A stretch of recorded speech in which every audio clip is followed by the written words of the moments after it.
गरीब ननद के महंगे कपड़े। कानपुर शहर में संजय अपनी माँ चित्रा के साथ रहा करता था। उसकी शादी गरिमा से होने जा रही थी। संजय की एक बहन भी थी जिसका नाम था किरण। उसकी शादी ऋषभ से हुई थी और वो कुछ ही दूरी पर रहा करती थी। शादी वाला घर है और किरण अभी तक नहीं आई। इस लड़की को तो काम से कोई मतलब ही नहीं है। क्या करूं मैं इस लड़की का, सुनती भी तो नहीं है मेरी। अरे क्यों नाराज हो रही हो माँ, आ गई मैं। ये कोई समय है आने का? शादी करके 2 गली दूर बस गई है तू, फिर भी ना जाने आने में इतना टाइम क्यों लगाती है। ससुराल क्या चली गई, तुझे मायके की कोई चिंता ही नहीं होती अब। ओहो माँ, मुझे अपने घर के भी कुछ काम होते हैं ना। चलो छोड़ो, ये बताओ क्या काम करना है। तेरी होने वाली भाभी के लिए कपड़े और गहने आ गए हैं। वो सब अच्छे से देख ले और उनको पैक करवा दे। उसके बाद ये भी चेक कर ले कि सबको इन्विटेशन पहुंच गया है कि नहीं। और भला क्या काम होगा, लेकिन तुझे तो इतनी भी फुर्सत नहीं मिल रही है। अच्छा माँ, अब से मैं टाइम पे आ जाऊंगी। चलो गुस्सा मत करो। और संजय कहाँ है? अरे यहाँ हूँ, शेरवानी लेने गया हुआ था। देख कर बता कैसी लग रही है, एक नंबर है ना। कमाल की तेरी पसंद कभी बुरी होती ही नहीं है। बस भगवान से प्रार्थना कर कि तूने मेरी भाभी सही चुनी हो। चलो चलो, अब बातों में समय खराब ना करो, बहुत सारे काम पड़े हैं। मुझे तो पता ही नहीं कि इतने टाइम में कैसे हो पाएगा ये सब। अरे माँ शांत हो जाओ, सब हो जाएगा, मैं हूं ना यहाँ। देखते ही देखते शादी वाला दिन भी आ जाता है और शादी वाले दिन किरण अपने भाई का शगुन लेकर गरिमा के घर जाती है, जहाँ गरिमा की सहेलियां भी होती है और वो किरण को देखकर कहती है, अरे कौन हो, ऐसे घर में क्यों घुसी आ रही हो? ओहो, लगता है जहाँ शादी हो वहाँ ऐसे लोग बस घुसते ही चले आते हैं। अरे गरिमा, लगता है तुम्हारे घर की काम वाली यही है। कुछ दे दो इन गरीबों को भी, दुआ ही देंगे तुम्हें। वैसे भी ना खुशी के वक्त ऐसे गरीबों को दान देना अच्छी बात है। हाँ, बस दान इनकी औकात जितना ही देना, वरना इनकी आदत खराब हो जाती है। ताकि देख लो तुम्हारे पास तो बहुत कुछ है दान करने को। अरे तुम लोग चुप रहोगे? ये मेरी ननद है और शादी का शगुन लेकर आई है। कुछ तो देख कर बोला करो, बिना देखे ही कुछ भी बोलने लगती हो। अरे देख की तो बोला था, तो खुद देख, तेरे घर के नौकर ने इनसे अच्छे कपड़े पहने हुए हैं। अब अगर लड़के वाले होकर ये ऐसे आएगी तो हम और क्या समझेंगे। इनको देखकर कहीं से भी लग नहीं रहा कि ये अपनी होने वाली भाभी के घर आई है। वो भी इतने बड़े और अमीर खानदान में। खैर जाने दो, अब क्या ही बोले। बस चुप रहो अब सॉरी किरण, इन लोगों को माफ़ करना। ये ना बस ऐसे ही मजाक में बोल दिया इन्होंने, तुम बुरा मत मानना। कोई बात नहीं भाभी, गलतफहमी हो जाती है। वैसे आपको भी सोचना चाहिए था, आप अपने भाई के ससुराल जा रहे हो, कुछ तो अच्छा पहन लेते। अब आपकी वजह से ये सब मेरा मजाक बनाएंगे। सॉरी भाभी, आगे से मैं ध्यान रखूंगी। किरण को बहुत बुरा लगता है, लेकिन अपने परिवार की वजह से वो गरिमा को कुछ नहीं कहती और उदास मन से वहां से चली जाती है। कुछ दिन गुजरे और संजय की गरिमा से शादी हो गई। गरिमा अमीर घर की लड़की थी और वो बहुत ही घमंडी थी। शादी के कुछ दिन बाद किरण अपने मायके आई और उस समय गरिमा अपने महंगे कपड़े पूरे कमरे में फैलाकर चित्रा और कुछ औरतों को दिखा रही थी। देखो इन कपड़ों की चमक, मेरे भाई ने पेरिस से मंगवाया, असली सिल्क है, हाथ से बुने हुए डिजाइनर कपड़े हैं। ऐसे कपड़े ना लोगों को देखने तक नहीं मिलते। वाह गरिमा, ये तो सच में बेहद खूबसूरत है। होंगे भी क्यों ना, अपनी शादी में इतना खर्च करना तो बनता ही है। ये तो कुछ भी नहीं है, अभी तो इससे कहीं महंगे कपड़े लेने हैं मुझे, ताकि जो भी मुझे देखे बस देखता रह जाए। मेरे ससुराल वालों को भी तो पता होना चाहिए कि मेरा मायका कितना अमीर है। वहीं किरण का ससुराल गरीब था, इसलिए वो सादे और पुराने कपड़े ही पहन पाती थी। गरिमा और उसकी सहेली सीमा दोनों बात कर रही थी कि तभी किरण भी आ जाती है, जिसे देखते ही गरिमा ने नाक भौवें सिकोड़ना शुरू कर दिया। नमस्ते भाभी, माँ कैसे हैं आप सब? अरे वाह, आपके कपड़े तो बहुत सुंदर है, लगता है मायके से लेकर आए हो। इन कपड़ों में ना आप बिल्कुल परी लगोगी। अरे किरण, ये क्या पहना है तुमने? ऐसा लग रहा है जैसे किसी मेले से उठा लाई हो। कम से कम कपड़े तो अच्छे पहना करो, भला तुम्हें देखकर कोई कहेगा कि तुम मेरी ननद हो। भाभी वो बस घर के काम में लगी रही ना, इसलिए। लगता है तुमने शादी के बाद कुछ नया लिया ही नहीं। वैसे तुम्हारे ये पुराने कपड़े देखकर मुझे लगता है तुम्हारे घर में शायद फैशन का फ भी नहीं होगा। फैशन का फ नहीं होता है, एफ होता है। तुम भी ना कुछ भी बोलती हो। हाँ हाँ, जो भी है भंगार है। आजकल के टाइम में लोग ये देखते हैं कि सामने वाले ने कितने अच्छे कपड़े पहने। अगर आपके कपड़े और घर के नौकर के कपड़े एक जैसे लगेंगे तो अनजान लोग तो आपको नौकर ही समझेंगे ना। गरिमा बस करो, किरण जो भी पहने हमारी नजरों में हमेशा खास ही रहेगी। वो इस घर की बेटी है और वो चाहे कुछ भी पहने, वो इस घर की बेटी ही रहेगी। हमें कोई दिखावा नहीं चाहिए, रिश्ते ऐसे ही चलते हैं। हाँ, आपको जो सोचना है सोचिए, लेकिन मेरी नजर में तो फैशन और पैसे की अहमियत है। आखिर दुनिया यही देखती है कि किसने क्या पहना है। अगर आपको बाहर 4 लोग देखे तो उनको मालूम होना चाहिए कि सामने कोई अमीर इंसान है। हमेशा ऐसे कपड़े पहनने चाहिए। बस करो बहू, बहुत हो गया, जाओ और जाकर अपना कोई काम देखो। गरिमा काफी उल्टा सीधा किरण को सुना देती है और उसके बाद चित्रा के कहने पर अपने कमरे में चली जाती है। उसके जाते ही चित्रा अपनी बेटी से कहती है, बेटा इसकी बातों का बुरा ना मानना। अभी तेरी भाभी को पैसे का चश्मा लगा हुआ है ना, जब वो पैसों का चश्मा हटाकर रिश्तों को देखेगी तब उसे समझ में आएगा कि कपड़ों से नहीं रिश्ते प्यार से बनते हैं। हाँ माँ, मैं जानती हूँ। कोई नहीं, मुझे भाभी की किसी बात का कोई बुरा नहीं लगा। अच्छा चलो मैं चलती हूँ।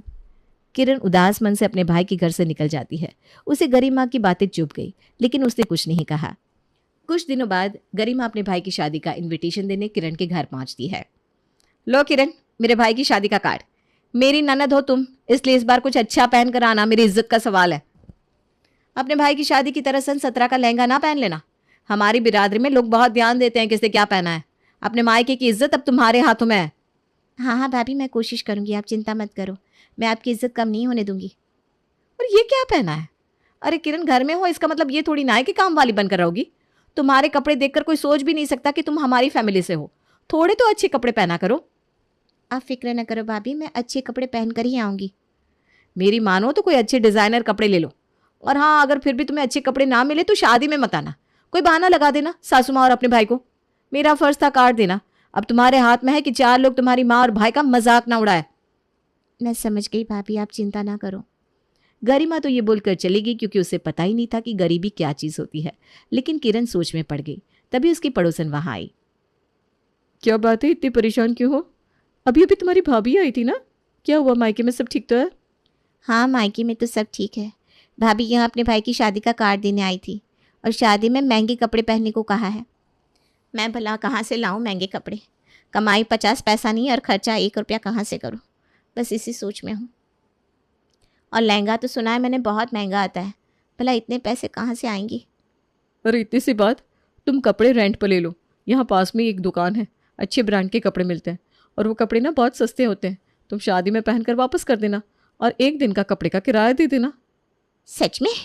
ये तो मैंने कभी सोचा ही नहीं था। थैंक यू सो मच, ये बहुत अच्छा है। पैसे भी बच जाएंगे और नया कपड़ा भी आ जाएगा। Mention not. अब तो बस तुम शादी में जाने की तैयारी करो।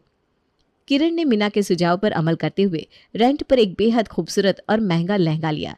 जब वो शादी में पहुंची तो हर कोई उसकी ओर देखता रह गया। अरे वाह किरण, लहंगा तो बहुत शानदार है। तुम तो अपनी भाभी से भी ज्यादा सुंदर लग रही हो।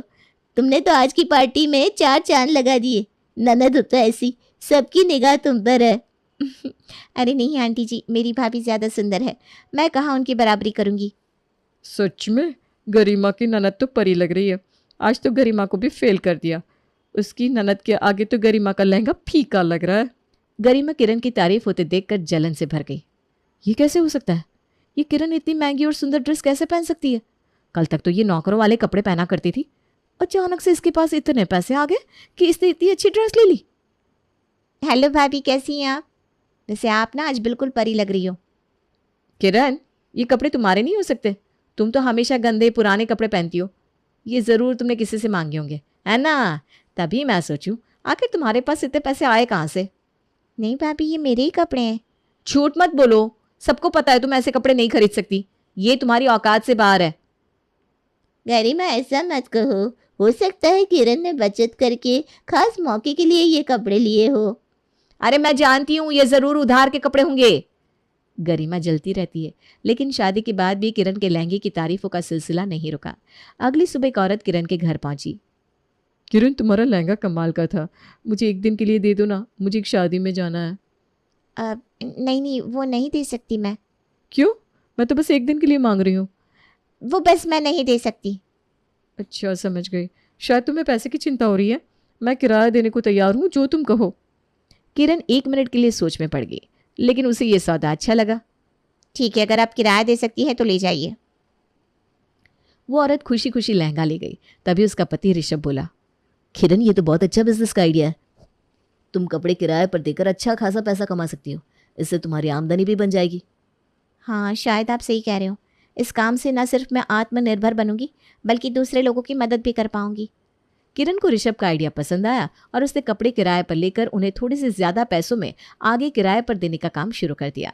धीरे धीरे उसका ये काम चल निकला। उसने अपने बचत से 1-2 डिजाइनर लहंगे भी खरीद लिए, जिन्हें किराए पर देकर वो और कमाई करने लगी। अच्छा ही हुआ मैंने आपका आइडिया मान लिया, इससे सच में अच्छी कमाई हो रही है। मेरी बात मानोगी तो ऐसे ही ऐश करोगी। उधर जब करीमा को किरण के इस नए काम के बारे में पता चला तो उसके कलेजे पर सांप लौटने लगे और वो किरण के घर ताने मारने पहुंच गई। वाह किरण, अब तुम लहंगे रेंट पर देकर पैसे कमा रही हो कि गरीबी इतनी बढ़ गई कि अब उधार के कपड़े देकर कमाना पड़ रहा है। भाभी, ये काम इज्जत से ही किया जा रहा है, मेहनत से कमा रही हूँ मैं। तभी वहां कुछ औरतें आती हैं। किरण, हमें भी वही लहंगा चाहिए जो तुमने शादी में पहना था, कितना होगा किराया? और मेरे लिए वो लाल वाला रख देना। ये क्या तमाशा है, तुम लोगों को कुछ और काम नहीं है क्या? अरे तुम साइड हटो, हमें काम की बात करने दो। गरिमा चिढ़कर उस घर से निकल गई। वो मोहल्ले से गुजर रही थी, तभी उसने कुछ औरतों को किरण की तारीफ करते सुना। क्या कह रहे हो तुम लोग? किरण की इतनी तारीफ क्यों कर रही हो? अरे वो गरीब है, उधार के कपड़े पहनती है और उन्हें रेंट पर देती है। तुम सबको हो क्या गया है? गरिमा, इसमें बुराई क्या है? किरण मेहनत से कमाई कर रही है, तुम्हें उससे जलन क्यों हो रही है? जलन? मैं उससे जलूं? अरे मैं तो अमीर घर की बहू हूं, मेरे पास सब कुछ है। किरण जैसी गरीब लड़की की क्या औकात है मेरे सामने? औकात की बात मत करो गरिमा, किरण ने मेहनत से अपनी पहचान बनाई है, जबकि तुम सिर्फ अपने पैसे और रुतबे पर इतराती हो। उन औरतों के जवाब सुनकर गरिमा कुछ कहने की हालत में नहीं बची और शर्मिंदा होकर वहां से चली गई। फिर जब संजय का बर्थडे आया तो गरिमा ने एक बड़ी पार्टी रखी। उसने बहुत से लोगों को बुलाया, जिसमें किरण भी शामिल थी। किरण अच्छे कपड़े पहनकर पार्टी में पहुंची, जिसे देखकर गरिमा के मन में फिर से जलन उठी। वाह किरण, क्या बात है, आज फिर से भाड़े के कपड़े पहनकर आ गई। सबको दिखाना चाहती हो कि तुम भी अमीर हो? नहीं भाभी, ये कपड़े किराए के नहीं है, अब मैंने खुद खरीद लिए हैं, मेरी मेहनत का फल है ये। क्या इतने महंगे कपड़े खरीदने की हिम्मत हो गई तुम्हारी? क्या बात है। तभी गरिमा की दोस्त बोली, अगर किराए की भी हो तो इसमें बुराई क्या है? देख, मैंने भी ये ड्रेस किराए पर ली है, स्मार्ट और इको फ्रेंडली तरीका है, क्यों बेकार में इतने पैसे खर्च करना। क्या तू भी? मुझे नहीं पता था तू भी ऐसी है, चली जा यहाँ से, तूने मेरी नाक कटवा दी। अरे गरिमा, इस बात पर इतना गुस्सा क्यों? ये तो समझदारी की बात है। गरिमा ने अपनी दोस्त की एक नहीं सुनी और अपनी बात साबित करने के लिए उसे पार्टी से भगा दिया। गरिमा, तुमने उसे क्यों भगा दिया? हर किसी की अपनी अपनी सोच और तरीके होते हैं, इसमें बुराई क्या है? हाँ गरिमा, और किराए पर कपड़े लेना कोई गलत बात नहीं है, ये तरीका आजकल काफी लोग अपना रहे हैं, अमीर लोग भी। नहीं, मुझे ये सारी बातें मत समझाओ, मैं अमीर घर से आई हूँ और अब मेरा ससुराल भी अमीर है। मैं भिखारियों वाले तरीके कभी नहीं अपना सकती, इसे मैं स्मार्ट नहीं बल्कि शर्मनाक मानती हूँ। गरिमा, ये घमंड अच्छा नहीं है। घमंड तो घमंडी सी, मेरी माँ ने गरीबों की जिंदगी जीना नहीं सिखाया मुझे। उनको पता था कि गरिमा को समझाना नामुमकिन है, इसलिए उन्होंने बात वहीं खत्म कर दी। कुछ महीने गुजरे और गरिमा और संजय की शादी की सालगिरह का दिन आ गया। उन्होंने एक बड़ी पार्टी रखी। पार्टी में गरिमा की माँ भी आई, जो किरण से किराए पर ली हुई बेहद सुंदर साड़ी पहनकर आई थी। अरे ये तो वही साड़ी है जो मैंने किरण के पास देखी थी, लगता है ये किराए की है। ये सुनते ही गरिमा का चेहरा लाल हो गया। माँ, ये साड़ी रेंट पर ली है? हाँ बेटा, क्यों, क्या हुआ? लेकिन माँ, आपके पास इतने पैसे हैं, आप तो रोज एक नई डिजाइनर साड़ी खरीद सकती हैं, फिर ऐसा क्यों? अरे गरिमा, ज़्यादा पैसा होने का ये मतलब तो नहीं कि हर बार नए कपड़ों पर खर्च किया जाए। एक बार पहनकर कपड़ों को रख देना कौन सी समझदारी है? किराए पर लेने से ना केवल पैसे बचते हैं, बल्कि अपनी कपबोर्ड भी ऑर्गेनाइज्ड रहती है। किरण ने तो बहुत अच्छा काम शुरू किया है। गरिमा अपनी माँ की बात हमेशा सुना करती थी और उनके मुंह से ये सब सुनकर उसे यकीन हो गया कि अब तक जो सब लोग कह रहे थे वो सही था। माँ, मुझे अब समझ में आ रहा है कि मैंने कितनी बड़ी गलती की। मैं बस अपनी शान और घमंड में अंधी हो गई थी। बेटा, गलती को समझ लेना ही सबसे बड़ी समझदारी है। अब अपने अहंकार को छोड़कर किरण और बाकी सभी से माफ़ी मांगो। गरिमा ने अपनी गलती का एहसास किया और किरण को गले लगाकर माफ़ी मांगी। गरिमा की सोच अब बदल गई थी। उसने समझ लिया कि सच्ची शान और सम्मान हमेशा दिल में होते हैं, कपड़ों में नहीं।